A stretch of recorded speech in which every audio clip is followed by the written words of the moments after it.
আসসালামু আলাইকুম। Welcome back to my channel. সবাই কেমন আছেন? আশা করছি আমার সকল ভিউয়ার্স, ভাইয়েরা আপনারা যে যেখানে আছেন ভালো আছেন, সুস্থ আছেন। অনেকদিন পর নতুন একটা ভিডিও নিয়ে হাজির হয়ে গেলাম। আশা করছি ভালো লাগবে। অবশ্যই ভিডিওটা শেষ পর্যন্ত দেখবেন। একদম কিচেন থেকে ভিডিওটা শুরু করেছি। খুবই কিন্তু মেসি হয়ে আছে। সকালটায় মায়ের স্কুল থাকে যেদিন, সেদিন ভোরবেলাতে উঠে দেখা যায় নাস্তা বানানো থাকে। তো একদম কিন্তু তাড়াহুড়ো করেই করতে হয়। তো রুটি বানাচ্ছিলাম। এর মাঝে হচ্ছে আয়াত বেড়ে উঠে গেছে। তো ওর কাছে গিয়েছি। এর মাঝে হচ্ছে রুটি ভেজে দেন খাওয়া-দাওয়া শেষ করে, নাস্তা শেষ করে আয়নার হচ্ছে দাদি হচ্ছে স্কুলে চলে গেছে। এখন হচ্ছে আমি কিচেনে চলে আসছি। এগুলো একটু গুছিয়ে নেব। খুবই অগোছালো হয়ে আছে। এর ভিতরে দেখা যাবে কাজও করা যাবে না। কিন্তু এত অগোছালো দেখতে কেন জানি ভালো লাগে না একটু গুছানো না থাকলে। তো যেহেতু একটু নোংরা হয়েছে আগে হচ্ছে একটু গুছিয়ে তারপর হচ্ছে আমাদের নাস্তাটা রেডি করব। আমার হচ্ছে দেখা গিয়েছে যখন আমি রান্না করি, আমার চুলা হচ্ছে সাইডটা গরম থাকে সেই অবস্থায় হচ্ছে আমি মুছতে থাকি। জানি না কে এরকম করেন? আমি রান্নার সময় যে তেল ছিটে যায় কিংবা সাইডে তেল ছিটে বারবার কিন্তু আমি ভেজা কাপড় কিংবা ন্যাকড়া দিয়ে কিন্তু মুছতে থাকি বারবার যাতে চুলাটা নোংরা না লাগে, চুলার আশেপাশটা নোংরা না লাগে। কাজ তো করব যদি নোংরা হয়ে থাকে দেখতে কিন্তু ভালোও লাগে না। আর কাজ করতেও কিন্তু খুব একটা খিটখিটে টাইপের চলে আসে। তো দেখেন আগে কেমন অবস্থা ছিল আর এখন হচ্ছে কি অবস্থা করে নিয়েছি। এরকম না হলে কাজ করে শান্তি আছে বলেন? তো এখন কাজ করতে কিন্তু ভালো লাগবে। ফুরফুরে টাইপের লাগবে। তো এরই মাঝে হচ্ছে অয়েল যার অয়েল শেষ তো অয়েল রিফিল করে নিলাম। এখন হচ্ছে আমাদের রুটিগুলো ভেজে নিব। তো এখন হচ্ছে যে আমাদের রুটিগুলো ভেজে নিচ্ছি আমার আর মিমির জন্য। আর আয়াতপুরি আবার হচ্ছে ঘুমিয়ে পড়েছে। ওকে ঘুম পাড়িয়ে রেখে দেন হচ্ছে আবার এই যে কিচেনে চলে আসছি কাজগুলো করতে। ও উঠার পরে দেখা যায় একটু কান্নাকাটি করে যেহেতু বাচ্চা মানুষ ঘুম থেকে উঠে একটু মুরগিপনা শুরু করে দেয়। তখন কিন্তু ওকে এই সময়টা দিতে হয়। তো যাই হোক এরপরে যে সাথে একটা ডিম পোস্ট করে নিলাম। একদম সিম্পলি খাবার-দাবার দেখা যায় এটা দিয়ে এরকমের প্রত্যেকদিন হচ্ছে এই টাইপের হচ্ছে নাস্তাটা বানানো হয়। মাঝে মাঝে হয়তো এখন হচ্ছে খুদের ভাত কিংবা হচ্ছে ভর্তা এই টাইপের খাবারগুলো মাঝে মাঝে খাওয়া হয়। বাট রেগুলার ওয়েতে সেই চা, পরোটা, নাস্তা এগুলোই। আর সেই সাথে হচ্ছে ১ কাপ চা বানিয়ে নিয়েছি। তো ১ কাপ চা নিয়ে নিচ্ছি। এই যে কাপগুলো যে এনেছিলাম, তো আজকে হচ্ছে কাপগুলো ইউজ করব। বেশ কিন্তু ভালোই লাগছে। কাপগুলো রিজনেবল প্রাইস এর ভিতর পেয়েছি। সবসময় রাফ ইউজ এর জন্য কিন্তু একদম পারফেক্ট। এই সেম ডিজাইনের যদি আমি আরো ভিন্ন কালার পেতাম ওগুলাও কিন্তু নিয়ে আসতাম একটু বেশি করে সবার জন্য। বাট এই ডিজাইনের মাত্র ২ পিসই ছিল। আর এর মাঝে হচ্ছে আরেকবারে উঠে গেছে দেখেন তার চুলের অবস্থা। সে হচ্ছে চুল একদমই আমাকে ধরতে দেবে না। আমি ওর হাতে ফোন দিয়ে কার্টুন দিয়ে তারপর হচ্ছে আমার চুল বাঁধতে হবে। না হলে কিন্তু খুবই মানে ছটফট করা শুরু করে। চুল ঝরতেই দেবে না। মাশাআল্লাহ চুলগুলো কিন্তু মোটামুটি ভালোই বড় হয়ে গিয়েছে। তো শখ করে হচ্ছে রেখেছি। অনেকে বলে ফেলে দাও। বাট যেহেতু একটু শখ করে রেখেছি একটু বড় করব তারপর হয়তো ফেলতে পারি। তো এর মাঝে এই যে বারান্দাতে চলে আসছি। নাস্তাটা করে নিচ্ছি। মা-মেয়ে দুজনে মিলে ওকে হচ্ছে একটু করে আমি রুটি দিচ্ছিলাম। মানে ছোট ছোট পিস একটু মুখে নিচ্ছিল আবার ফেলে দিচ্ছিল। এরকমের করে ভাবে কিন্তু রুটি খায়ও না। বাট ২-১ বার একটু মুখে নেয়।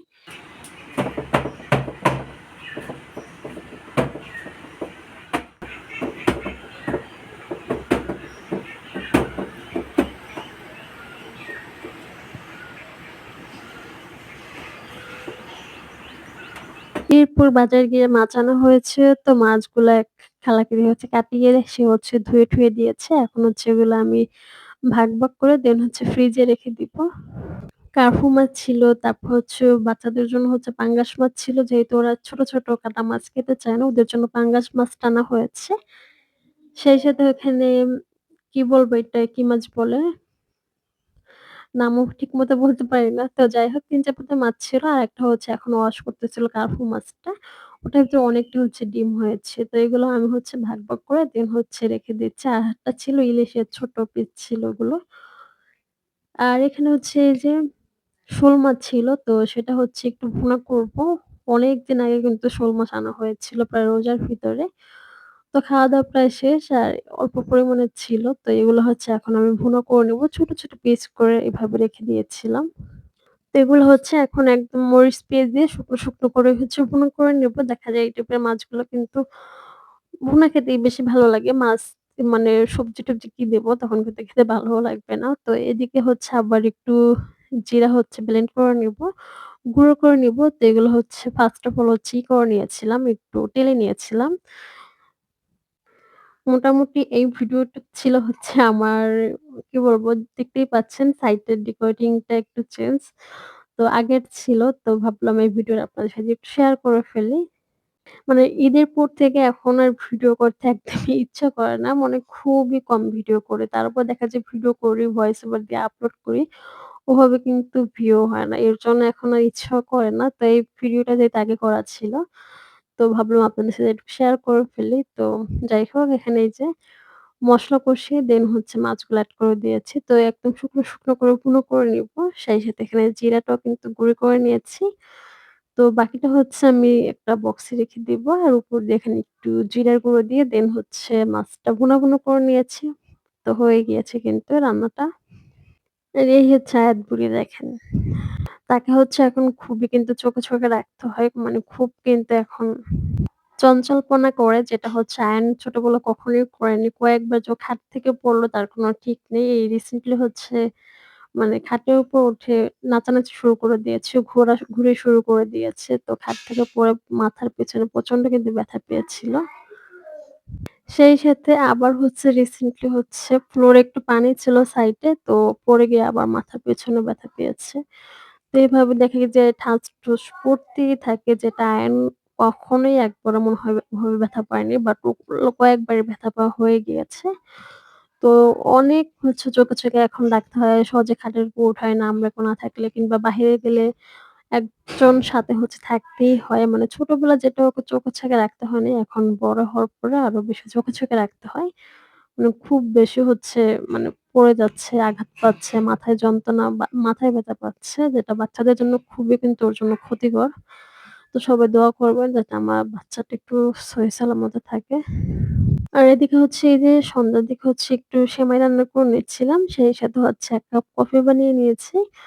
তো ১ কাপ কফি খেতে, খেতে এখানে হচ্ছে আমি সেমাইটা রান্না করে নিচ্ছিলাম একদম তাড়াহুড়ো করে। তো এখানে ক্ষীরকোরমা টাইপের যে সেমাইটা বলে তো ওইটাই হচ্ছে রান্না করব। লাল যে সেমাইটা, ওই সেমাইটা হচ্ছে আমি আগে একটু ঘি দিয়ে ভেজে নিয়েছি। সেই সাথে কিসমিস, বাদাম এগুলোও একটু ভেজে নিয়েছিলাম। তো ওগুলো তুলে রেখে দেন হচ্ছে এখানে দুধটা জ্বালিয়ে সেমাইটা এড করে দিয়েছি। বাকি সবকিছু এড করে দিয়েছি।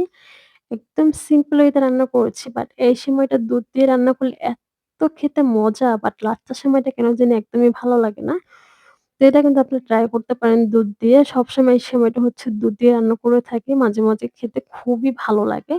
তো ঠান্ডা হতে ফ্রিজে রেখে দিব। আর এই ক্লিপটা আপনাদের সাথে শেয়ার করা হচ্ছে অনেকে বলে হিন্দুরা নাকি আমাদের দেশে অনেকটা নির্যাতিত। তো এটাই দেখেন। তারা প্রায় দিনই কিন্তু এরকমের তাদের উৎসব কিন্তু পালন করে থাকে।